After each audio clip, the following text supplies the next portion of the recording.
नमस्कार दोस्तों, स्वागत है आप सभी का एएसबी बायोलॉजी क्लासेस में, जहां पर हम आपको पढ़ाते हैं NCERT line by line concept से लेकर के क्लियरिटी तक। दोस्तों, आज की इस क्लास में हम एक ऐप को लेकर के आए हैं जो आपके बोर्ड एग्जाम के लिए काफ़ी ज़्यादा महत्वपूर्ण है और आपको काफ़ी ज़्यादा अच्छा नंबर दिलाने वाला है। साथ ही साथ ये टॉपिक आपके नीट एग्जाम के लिए भी काफ़ी ज़्यादा इंपॉर्टेंट है। चलिए आज के इस क्लास को शुरू करते हैं बिना किसी समय गंवाए और समझते हैं एक एक लाइन को एनसीईआरटी की।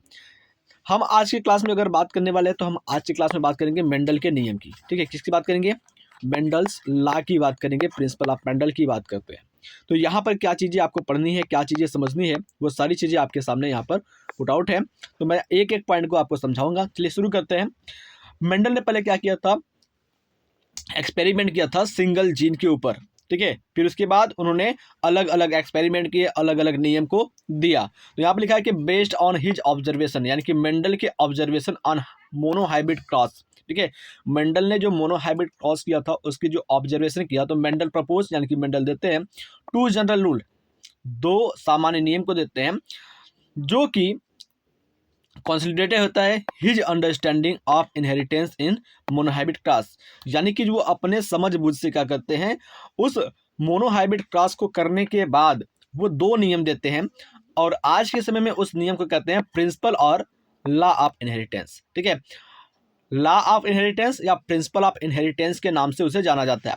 मेंडल के पहले नियम की बात करते हैं। जो पहला नियम होता है उसको कहते हैं लॉ ऑफ डोमिनेंसी, यानी कि प्रभाविता का नियम। दूसरा कहते हैं लॉ ऑफ सेग्रीगेशन, पृथक्करण का नियम। ठीक है, इसके अलावा मेंडल ने एक और नियम दिया था, वो है इंडिपेंडेंट असॉर्टमेंट का नियम, जो कि मेंडल का तीसरा नियम है। उसके बारे में हम जानेंगे। यानी कि कुल मिला करके अगर हम मेंडल के लॉ की बात करते हैं, मेंडल्स लॉ की बात करते हैं, तो मेंडल्स लॉ में क्या होता है? तीन नियम दिए जाते हैं। पहला होता है लॉ ऑफ डोमिनेंसी। दूसरा अगर हम बात करते हैं, दूसरा आता है आपका लॉ ऑफ सेग्रीगेशन, और तीसरा आता है लॉ ऑफ इंडिपेंडेंट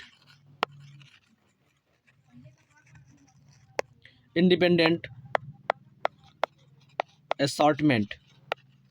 ठीक है, ये मेंडल का तीन नियम है जो कि मेंडल ने दिया मोनोहाइब्रिड क्रॉस करवाने के बाद। उनकी जो अंडरस्टैंडिंग हुई, उस अंडरस्टैंडिंग के बेसिस पर उन्होंने क्या किया था? नियम दिया था। ठीक है, जो आपका लॉ ऑफ इंडिपेंडेंट असॉर्टमेंट है भाई, ये है इनहेरिटेंस ऑफ टू जीन। ठीक है, तो इसको अलग से पढ़ेंगे। तो पहले आज की इस क्लास में हम law of dominancy, law of segregation को समझते हैं। क्या चीजें यहाँ पर बताई गई है उसको जानना जरूरी है। चलिए आज की इस क्लास को शुरू करते हैं बिना किसी देरी के। तो सबसे पहले अगर हम बेटा बात करते हैं तो हम बात करने वाले हैं लॉ ऑफ डोमिनेंस की, यानी कि प्रभाविता के नियम की बात करने वाले हैं। तो इस नियम के अनुसार अगर हम चलते हैं तो साफ साफ एकदम क्लियर है कि जो भी कैरेक्टर डोमिनेंट होगा, ठीक है, पेरेंटल जनरेशन में जो भी कैरेक्टर क्या होगा? डोमिनेंट होगा, वही F1 जनरेशन में आपका दिखाई देगा। उसी के कैरेक्टर क्या होते हैं? आपको दिखाई देंगे। कहने का मतलब ये है कि ये आपका पेरेंटल जनरेशन है, ये आपका क्या है? गैमीट है, और यहाँ पर आपका क्या है? F1 जनरेशन है। तो F1 जनरेशन में कैपिटल टी स्मॉल टी मिला, और ये जो प्लांट मिलेगा बेटा, ये आपका क्या है? ये हाइब्रिड टाल है। हाइब्रिड टाल का मतलब क्या होता है बच्चा? यानी कि ये पौधे में कौन सी गुड़ आ रही है? लंबे वाली गुड़ आ रही है। तो इसका मतलब क्या हुआ कि डोमिनेंट जो था आपका क्या था? टाल था, कैपिटल टी टाल था। ड्वार्फ क्या है? ड्वार्फ आपका क्या है? रिसेसिव है। तो ड्वार्फ वाला कैरेक्टर ट्रांसफर नहीं हो रहा है। यानी कि लॉ ऑफ डोमिनेंसी का साफ साफ कहना यह है कि केवल वही कैरेक्टर ट्रांसफर होता है F1 जनरेशन में जो कि क्या होता है? डोमिनेंट होता है। बाकी F2 जनरेशन में जा करके दोनों के दोनों क्या होते हैं? अलग अलग से अपने आप को दिखाई देने लगते हैं। यानी कि जो आपका हाइब्रिड टाल है, इसी का सेल्फिंग करवाएंगे तो वहां पर आपके दोनों पेरेंटल कैरेक्टर आपस में दिखाई देने लग जाएंगे। तो आई होप आप इस चीज को पकड़ पा रहे होंगे, समझ पा रहे होंगे। चलिए आगे की बात करते हैं। तो एनसीईआरटी की लाइन में क्या लिखा है उसको समझना जरूरी है। यहाँ पर लिखा है characters are controlled by discrete unit called factor. यानी कि डोमिनेंट के नियम में बताया उन्होंने कि जो कैरेक्टर होता है ट्रांसफर होने का, या फिर जो कैरेक्टर पी का है, वो एक डिस्क्रीट यूनिट के द्वारा कंट्रोल किया जाता है, जिसको फैक्टर कहते हैं, कारक कहते हैं।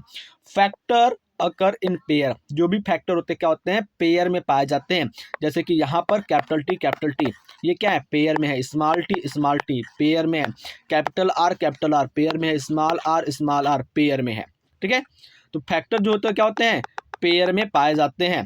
दूसरी बात अगर हम बात करते हैं तो इन द डिसिमिलर पेयर, यानी कि डिसिमिलर पेयर के जो फैक्टर होते हैं, one member of the pair dominant and other recessive. यानी कि अगर हम बात करते हैं किसी फैक्टर में जो पेयर होते हैं ना, उस पेयर की अगर हम बात करते हैं तो यहाँ पर क्या होता है, एक पेयर जो होता है वो क्या होता है, डोमिनेंट होता है, एक पेयर क्या होता है, डोमिनेंट होता है, और दूसरा क्या होता है, रिसेसिव होता है। ठीक है, दूसरा क्या होता है, रिसेसिव होता है। तो आई होप आप चीज़ों को समझ रहे होंगे कि मैंने आपको तीसरे पॉइंट में क्या बताया। तो साफ साफ बताया कि अगर किसी फैक्टर के दो पेयर हैं तो उसमें से एक पेयर क्या होगा, डोमिनेंट होगा, और दूसरा पेयर क्या होगा, रिसेसिव होगा। तो साफ साफ शब्दों में जो कैपिटल लेटर में लिखा हुआ है वो क्या है, डोमिनेंट है, जो स्मॉल में लिखा हुआ है वो रिसेसिव है। अब अगर हम बात करते हैं तो the law of dominancy is used to explain the expression of only one of the parental character in monohybrid class in the F1 and expressed in both in the F2. It also explains the proportion 3:1 obtained at F2 generation. कहने का मतलब ये होता है कि law of dominancy कहता है कि जो पेरेंटल कैरेक्टर होते हैं, ठीक है, ये पेरेंटल पेयर हो गए। ठीक, पेरेंटल पेयर में जो कैपिटल टी इसको हम मान लेते हैं कि मेल है, और स्मॉल टी को मान लेते हैं फीमेल। दूसरी बात अगर हम बात करते हैं जो कैपिटल टी है आपका क्या हो जाएगा, डोमिनेंट हो जाएगा, डोमिनेंट कैरेक्टर हो जाएगा, और स्मॉल टी क्या हो जाएगा आपका, रिसेसिव कैरेक्टर हो जाएगा। क्या हो जाएगा आपका, रिसेसिव कैरेक्टर हो जाएगा। अब इसकी अगर हम गैमेट निकालते हैं तो कैपिटल टी इसका मिलेगा और इसका स्मॉल टी मिलेगा। अब दोनों की गैमेट को अगर हम फ्यूज करते हैं, दोनों की गैमेट को अगर हम फ्यूज कर देते हैं तो यहाँ मिलता है क्या, कैपिटल टी स्मॉल टी, जो कि क्या होता है F1 जनरेशन में होता है। और F1 जनरेशन में क्या होता है, पेरेंटल कैरेक्टर में से केवल क्या होता है, एक ही कैरेक्टर आता है F1 जनरेशन में। और वहीं अगर हम बात करते हैं तो F1 जनरेशन का अगर हम सेल्फिंग करवाते हैं, F1 जनरेशन का अगर सेल्फिंग करवाते हैं, कैपिटल टी स्मॉल टी का हम क्रॉस करवाते हैं कैपिटल टी स्मॉल टी के बीच, लॉ ऑफ डोमिनेंसी के अंतर्गत है, इसको आप ध्यान से देखिएगा। कैपिटल टी स्मॉल टी और कैपिटल टी स्मॉल टी का हम अगर सेल्फिंग करवाते हैं, कुल मिला जुला करके F1 जनरेशन का अगर हम सेल्फिंग करवाते हैं तो आपको जो चीज़ें मिलेगी वो इस तरीके से मिलेगी F2 जनरेशन में। आप इसको देखिएगा ध्यान से।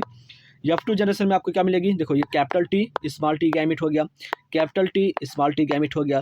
तो F2 जनरेशन के लिए कैपिटल टी स्मॉल टी और स्मॉल टी मिलेगा। तो यहाँ पर अगर आप देख पा रहे होंगे तो साफ साफ आपको दिखाई दे रहा है कि F2 जनरेशन में क्या हो रहा है, दोनों के दोनों पेरेंटल कैरेक्टर कैपिटल टी यहाँ पर आ रहा है, स्मॉल टी यहाँ पर आ रहा है। तो दोनों को दोनों क्या हो रहा है, पेरेंटल कैरेक्टर F2 जनरेशन में साफ साफ दिखाई दे रहा है। यही तो कह रहा है लॉ ऑफ मेंडल का डोमिनेंसी। ठीक है, मेंडल की जो डोमिनेंसी की लॉ है वही तो कह रहे हैं। और यहाँ पर जो भी मिल रहा है आपको क्या मिल रहा है, 3:1 क्या मिल रहा है, यानी कि टाल क्या है, 3 है, और ड्वार्फ क्या है, 1।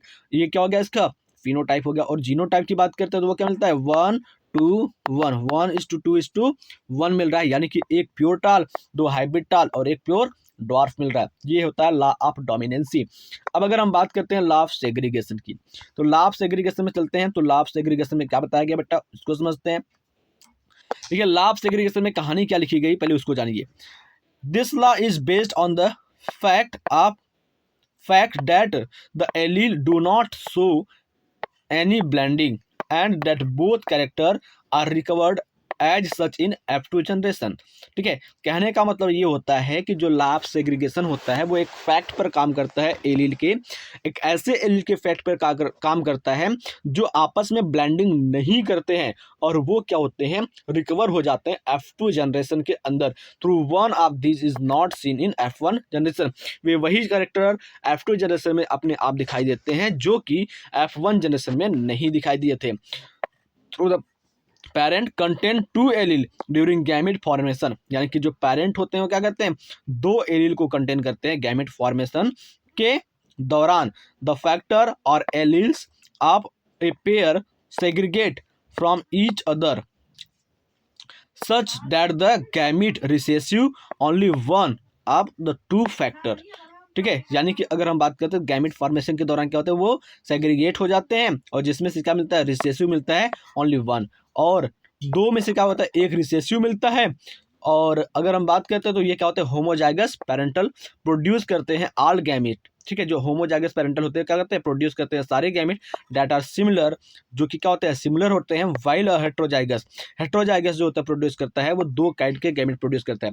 इनके कहने का मतलब ये होता है कि अगर हम बात करते हैं जो गैमेट होते हैं अगर एक ही टाइप के हो रहे हैं, ठीक है, इस तरीके से, तो ये क्या हो गए, होमोजाइगस हो गए। और अगर गैमेट क्या हो रहे हैं, दो अलग अलग प्रकार के मिल रहे हैं, कैपिटल टी स्मॉल टी, तो एक कैपिटल एक स्मॉल मिल रहा है, ये क्या हो जाएगा, हेट्रोजाइगस हो जाएगा। तो होमोजाइगस क्या करते हैं, सेम टाइप के गैमेट प्रोड्यूस करते हैं, जो हेट्रोजाइगस होते हैं क्या करते हैं, डिफरेंट टाइप के गैमेट को प्रोड्यूस करने का काम करते हैं। ठीक है, आई होप आप इस चीज को भी समझ गए होंगे। यहाँ पर ये कह रहा है तो जैसे कि मैंने आपको ऊपर बताया कि अगर आप क्रॉस करवाओगे कैपिटल टी स्मॉल टी का, तो आपको मिल जाएगा कैपिटल टी स्मॉल टी मिल जाएगा, डायरेक्ट मैं कर देता हूँ। और इसका अगर आप क्रॉस करवाते हो तो F2 जनरेशन में क्या होता है, वो सारी चीज़ें आपको दिखाई देने लगती है जो कि F1 जनरेशन में छिप गई थी। F1 जनरेशन में क्या देखो, प्योर टार की कैरेक्टर छिप गई थी, प्योर ड्वार्फ की कैरेक्टर छिप गई थी, लेकिन F2 जनरेशन में क्या मिला था, कैपिटल टी मिला था, कैपिटल टी स्मॉल टी मिला था और स्मॉल टी मिला था। तो ये चीज़ें क्या थी, F1 जनरेशन में छिप गई थी, जो कि F2 जनरेशन में कंप्लीटली दिखाई देने लग रही है, कंप्लीटली कवर हो जा रही है। तो इसी के बारे में लॉ ऑफ सेग्रीगेशन कह रहा है। तो अब चलिए अगर हम बात करते हैं तो अगले क्लास में हम आपको बताएंगे इनकम्प्लीट डोमिनेंसी के बारे में, इनकम्प्लीट डोमिनेंसी क्या होता है, और साथ ही साथ आपको बताएंगे हम कंप्लीट डोमिनेंसी के बारे में। तो चलिए मिलते हैं आपसे अगले क्लास में, तब तक के लिए जय हिंद, जय भारत। बने रहिए हमारे साथ बायोलॉजी पढ़ने के लिए।